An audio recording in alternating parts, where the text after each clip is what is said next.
अच्छा हुआ कि मैच खत्म हो गया भाई। मुंबई चेन्नई का। चेन्नई जीत गई, मुंबई हार गई। लेकिन मुंबई भी जीतती तो अच्छा हुआ, मैच खत्म हो गया। इतना बोरिंग मैच था यार। अभी रात की नींद अभी आ रही है।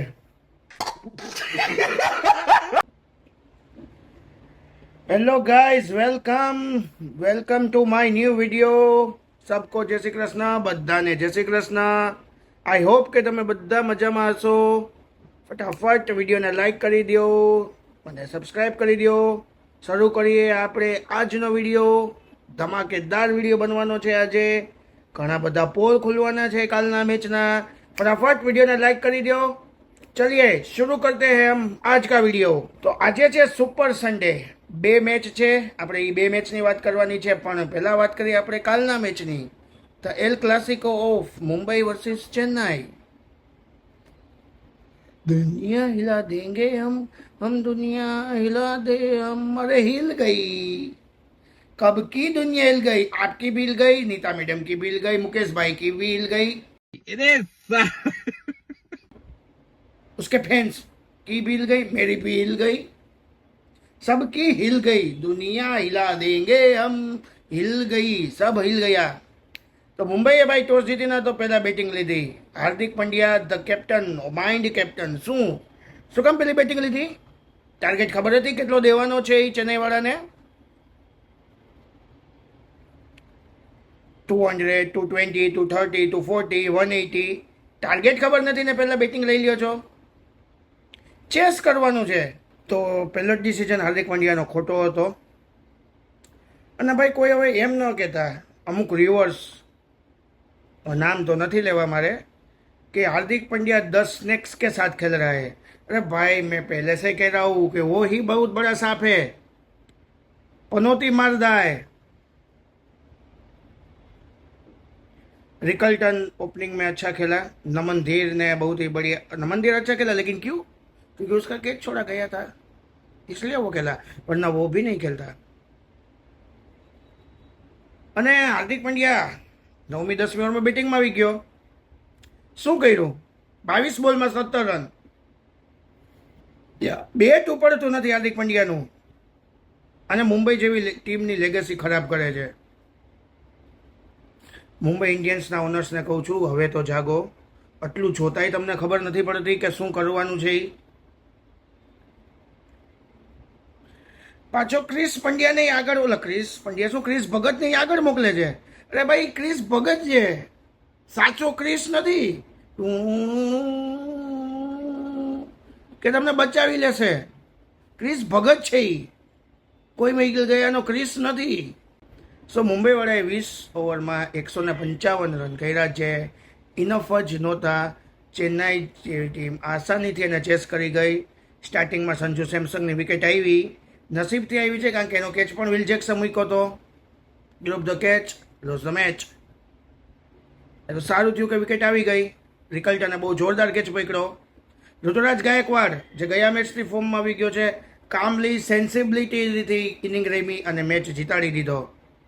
કાર્તિક શર્માએ પણ એનું ફોર્મ પ્રૂફ કર્યું કે ભાઈ હું એમનેમ મને ખરીદવામાં નથી આવ્યો, એને પણ શાંતિથી ઇનિંગ રમી। અને પહેલેથી હું કહું છું કે મુંબઈની બોલિંગમાં શું છે, બુમરાહ આઉટ ઓફ ફોર્મ છે। બીજા કોઈ બોલર્સ જ નથી બુમરાહ પાસે, મુંબઈ પાસે। એક ગઝનાફર છે જે સારી બોલિંગ ફેંકે છે પહેલેથી જ। હાર્દિક પંડ્યા, કાંઈ બોલવા જેવું એકચ્યુઅલી રહ્યું નથી મારી પાસે હાર્દિક પંડ્યા પાસે। મુંબઈ ઇન્ડિયન્સના ઓનરે સમજવું જોશે કે એકચ્યુઅલી શું કરવાનું છે। આ ટીમ અથવા આની પહેલાંની ટીમ, કોઈ પણ મુંબઈની સડક છાપ ટીમ લઈ લ્યો તમે, હજી રોહિત શર્માને કેપ્ટનશીપ આપો, મુંબઈ મેચ ત્યાંથી જીતી જશે। મારી ઓપન ચેલેન્જ છે બધાને, અમુક રિવર્સને, મુંબઈ ઇન્ડિયન્સના ઓનર્સને, બધાને। ફેર હોય છે કેપ્ટનશીપમાં, એમના મતલબ વર્લ્ડ કપને ટ્રોફી નથી આવતી। ધવલ કુલકર્ણી, આ દીપક ચહર, પછી અશ્વિની કુમાર, આ બધા નલ્લા હારે રોહિત શર્માએ કપ ઉઠાવેલો છે। અને ઓન પેપર સ્ટ્રોંગ ટીમ આપેલી છે હાર્દિક પંડ્યાને. તો MI is totally finished today. The first team જે નોકઆઉટમાંથી બહાર થઈ ગઈ છે એ છે Mumbai Indians. The Hardik Pandya's Mumbai Indians. આ વર્ડ બેટર રહેશે. આકાશ અંબાણી, નીતા અંબાણી મુંબઈ ઇન્ડિયન્સના ઓનર છે. Tristan Stubbs, Tim David, Maxwell, Ambati Rayudu, આ બધાને કાઢી અને એને હાર્દિક પંડ્યાનો ટ્રેડ કર્યો હતો. કેટલો વ્યાજબી છે મને જરીક કોમેન્ટમાં કહેજો કે ટ્રેડ સાચો હતો કે ખોટો હતો. ફટાફટ મને એ બાજુ કોમેન્ટ કરજો. સો પોઈન્ટ્સ ટેબલની વાત કરીએ તો મુંબઈ 9મા નંબરે છે. ઓલમોસ્ટ ટુર્નામેન્ટની બહાર થઈ ગઈ છે. હવે કોઈ મિરેકલ જ એને બચાવી શકે, જે મિરેકલ પોસિબલ નથી આ ટીમને. મિરેકલ બીજા લોકો કરી શકતા હતા, હાર્દિક પંડ્યાનું કામ નથી. ચેન્નાઈ આવી ગઈ છે 6ઠા નંબરે 8 પોઈન્ટ જીતીને. ચેન્નાઈ હજી સ્ટીલ અલાઇવ્ડ ફોર નોકઆઉટ. બેલેન્સ થાય છે ચેન્નાઈની ટીમ ધીમે ધીમે. સો ચેન્નાઈ હજી રેસમાં છે. ઉપરના ટીમને કોઈ પ્રોબ્લેમ પડ્યો નથી, નીચેની ટીમ બધી એમનામ જ છે. ચેન્નાઈ ધીમે ધીમે એક સ્ટેપ આગળ વધે છે. મુંબઈ ઓલમોસ્ટ બહાર થઈ ગયું છે. તો આવી આઈપીએલની હાલત છે અત્યારે. 5 ટ્રોફી જીતવાવાળી ટીમ જેના મેચ એકદમ બોરિંગ થાય છે. સાવ એટલે સાવ બોરિંગ મેચ હતો કાલનો. આઈ હોપ કે ફટાફટ પૂરો થયો અને મુંબઈ ઇઝ ટોટલી ફિનિશ્ડ. વાત કરવાની છે આપણે આજના 2 ધુરંધર મેચની કે એમાં શું થવાનું છે, શું થઈ શકે. તો ફટાફટ પહેલાં તો ફટાફટ આ વિડીયોને લાઇક કરો યાર, એટલે હું આગળનું મંડું બોલવા માટે યાર. તો સુપર સન્ડે આજના 2 મેચ છે. પહેલો છે કલકત્તા અને હૈદરાબાદનો, જે હૈદરાબાદમાં રમાવાનો છે. સાંજનો મેચ છે ગુજરાત વર્સિસ પંજાબ, જે ગુજરાતના ગઢ નરેન્દ્ર મોદી સ્ટેડિયમમાં રમાવાનો છે. તો સ્ટાર્ટ કરીએ આપણે બપોરના મેચની, જે બપોરે રમાવાનો છે Calcutta versus Hyderabad. Calcutta team almost flop થઈ ગઈ છે, પણ જાતા જાતા એ બધાને નડશે એવું મને લાગે છે. કારણ કે સાવ તો મુંબઈ ઇન્ડિયન્સ જેવી ટીમ નથી એની. છે નલ્લો કેપ્ટન છે એ લોકોની જેમ, પણ એટલો બધો નલ્લો નથી. હૈદરાબાદ તો તમને ખબર જ છે કે ઇન્ફોર્મ ટીમ છે. એક ન્યૂઝ પ્રમાણે મને એવું લાગે છે કે ઈશાન મલિંગા જે એનો ફાસ્ટ બોલર છે એ કદાચ આજના મેચમાં નહીં હોઈ શકે, પણ સામે કોઈ તકલીફ નથી કારણ કે પેટ ક્યુમિન્સ આવી ગયો છે એની ટીમમાં. તો હૈદરાબાદનું ગ્રાઉન્ડ છે, હાઈ સ્કોરિંગ ગ્રાઉન્ડ છે. સો 200+ run needed if you want to win. મને એવું લાગે છે કે આજે કેમરોન ગ્રીનના રન પડી શકે. સામે હૈદરાબાદમાં તો બધા દાનવ જ છે. અભિષેક શર્મા, ક્લાસિન, ઈશાન કિશન બધાના રન પડી શકે એવું મને દેખાય છે. અને હૈદરાબાદ એનો મેચ આસાનથી જીતી જશે એવું મને ફિલિંગ છે કે હૈદરાબાદ એનો મેચ જીતી જશે, કારણ કે કલકત્તાની ટીમમાં એવું કંઈ રહ્યું નથી. સાંજે બીજો મેચ છે ગુજરાત વર્સિસ પંજાબ નરેન્દ્ર મોદી સ્ટેડિયમમાં. નરેન્દ્ર મોદી સ્ટેડિયમનું ગ્રાઉન્ડ મોટું છે, પણ 180થી 200 રન ત્યાં પણ જોઈએ જો તમારે જીતવું હોય તો. ગુજરાતની ટીમ કાફી એવી ફોર્મમાં આવી ગઈ છે. ધીમે ધીમે કામલી, કોઈને ખબર નથી પડતી એ રીતે. શુભમન ગિલ, સાઈ સુદર્શન, જોસ બટલર બધા ફોર્મમાં છે. હા, પણ એના મિડલ ઓર્ડરમાં મેં તમને પહેલાં કીધું હતું કોઈ કાંઈ છે નહીં. પહેલી 2 વિકેટ ફટાફટ પડી ગઈ તો ગુજરાત.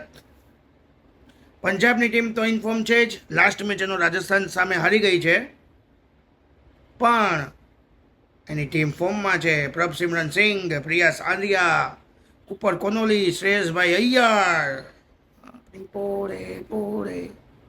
તો સામે બોલિંગની વાત કરીએ તો ગુજરાતની બોલિંગ વેલ બોલિંગ. ખગીસો રબાડા, મોહમ્મદ સિરાજ, પ્રસિદ્ધ ક્રિષ્ના, રાશિદ ખાન. સામે પંજાબની બોલિંગમાં બ્રેટલેટ નથી, એટલે લોકી ફર્ગ્યુસનને એ લોકો રમાડે છે. લોકી ફર્ગ્યુસનને એ લોકો રમાડે છે. ચહલ ફોર્મમાં નથી. અર્શદીપ સિંઘ બોલ કરતાં વાઇડ વધારે ફેંકે છે. તો થોડુંક બોલિંગનું પંજાબને જોવાનું રહેશે. પણ મને એવું લાગે છે કે સપોઝ ભલે બધા છે કે અંદરથી એવી ફિલિંગ છે કે ગુજરાત આજનો મેચ જીતી જશે, કારણ કે હવે ઉલટફેર થવા માંડ્યા છે આઈપીએલમાં. કોઈ ટીમ કોઈથી સ્ટ્રોંગ રહી નથી, એટલે મને એવું લાગે છે કે ગુજરાત જીતી જશે. શુભમન ગિલ અને જોસ બટલરના રન મને દેખાય છે આજના મેચમાં. સામે શ્રેયસ અય્યરના રન દેખાય છે, પ્રિયાંશ આર્યાના રન મને દેખાય છે. સો સાંજનો મેચ થોડોક થ્રિલર બની શકે એવી સંભાવના છે ગુજરાત વર્સિસ પંજાબનો. તો જોવાનું મિસ ન કરતા, કારણ કે કાલે જે મેચ બોરિંગ હતો એટલો બોરિંગ તો આજના મેચ નથી જ. માંડ પૂરો થયો ભાઈ, કાલનો મેચ તો એકચ્યુઅલી માંડ પૂરો થયો. Totally finished Mumbai Indians, totally finished. થોડુંક વધારે બોલું છું કારણ કે મારી ફેવરેટ ટીમ છે, મને થોડુંક દુઃખ દર્દ થયું છે. સૂર્યકુમાર યાદવ, હજી કહું છું, એક ઓપન ચેલેન્જ દઉં છું, કોઈ પણ ટીમ આપો, આનાથી ખરાબ ટીમ આપો રોહિત શર્માને, રોહિત શર્મા અહીંયાથી પણ મુંબઈને જીતાડી શકે છે. Open challenge two every one in the world. તો આજ બપોરના મેચમાં મને હૈદરાબાદ જીતે એવું દેખાય છે, સાંજના મેચમાં મને ગુજરાત જીતે એવું દેખાય છે. આજના મેચ કાલના મેચ કરતાં સારા હશે. કાલ જેટલા બોરિંગ નહીં હોય આજના મેચ. તો ફટાફટ મંજો આજના મેચ જોવા. અને મને પણ કોમેન્ટમાં કહેજો કે તમારા તરફથી તમને કોણ લાગે છે કે કોણ જીતશે, કોણ હારશે. આવી જ બધી ઇન્ફોર્મેશન માટે ફટાફટ મને મારા વિડીયોને મને લાઈક કરી દો, મને સબસ્ક્રાઈબ કરી દો. મળીએ આપણે આવતીકાલે. ત્યાં સુધી બધાને બાય.